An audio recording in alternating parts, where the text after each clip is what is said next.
Steamtown Heritage Rail Centre is located at Peterborough in South Australia's mid-north. Steamtown was once a railway maintenance centre and major railway hub. It employed over 1,000 people in its heyday, with nearly 100 trains passing through every day.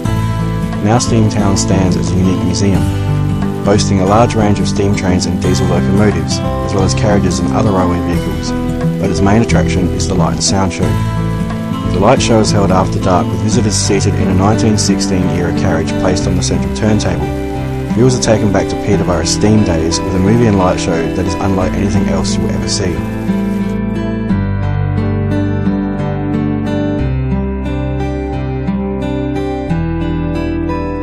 We started our investigation by scouting our location for possible obstacles and by logging reflective surfaces and other items that may affect our cameras.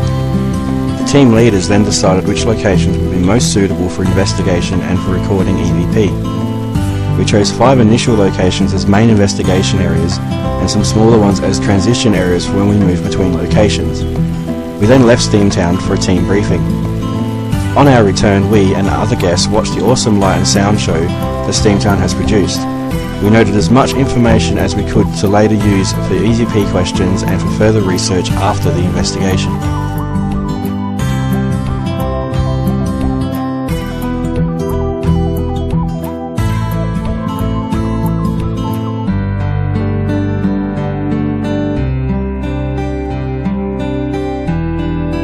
After the general public left, it was time to get down to business. We were locked down in Steamtown. However, the weather had turned bad and it began to rain steadily. This meant much of our audio would be unusable. We set up at our first location, and before we had begun, ran into more trouble.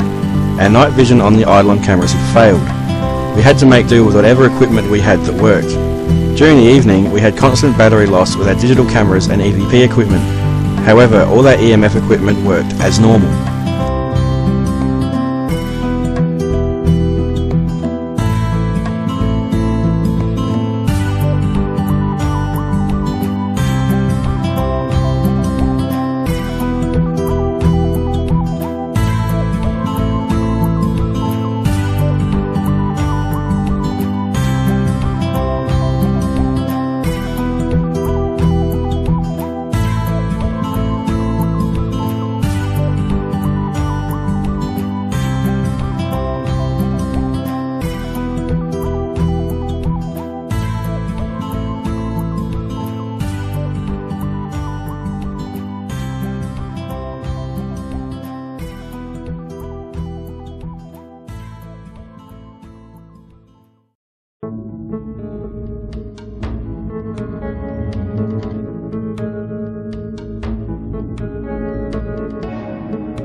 We decided before we left to take some photos of the differing types of dust that we found around the place to gain examples of how the dust may appear as orbs later in photo and video.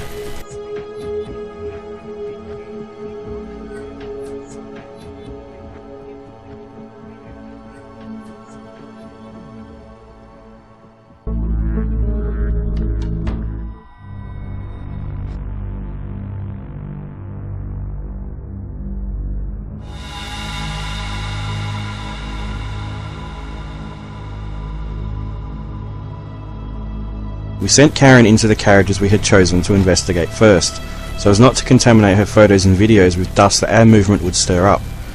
We then went about recording temperature and EMF and holding EVP sessions.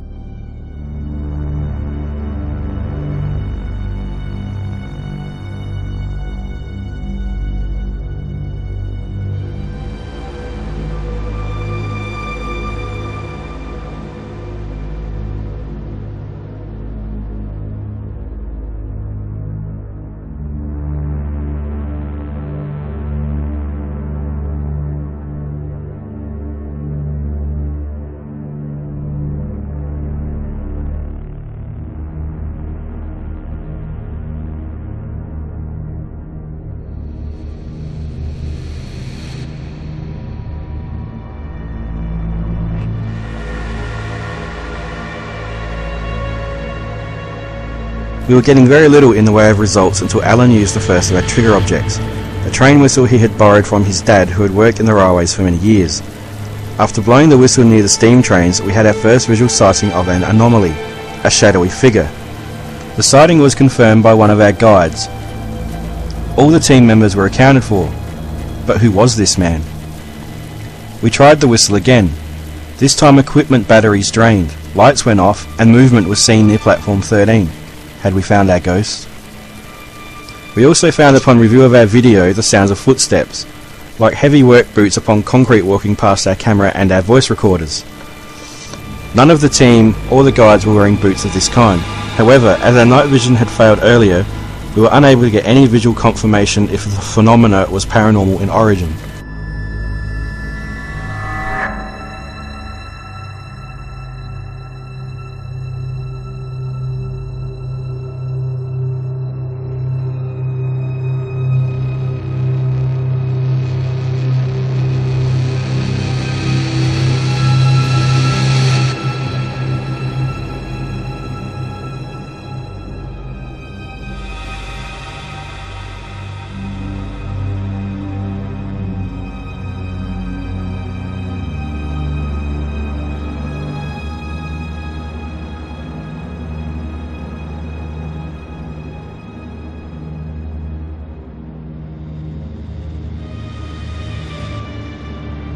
We saved the best for last, and upon returning to the main building, Karen dressed in a South Australian Railways uniform loaned to us by Alan's dad.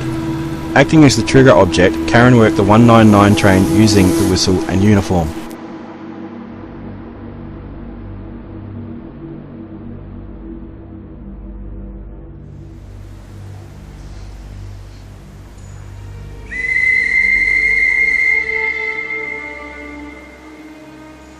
In our opinion, something paranormal is occurring at Steamtown Heritage Rail Centre.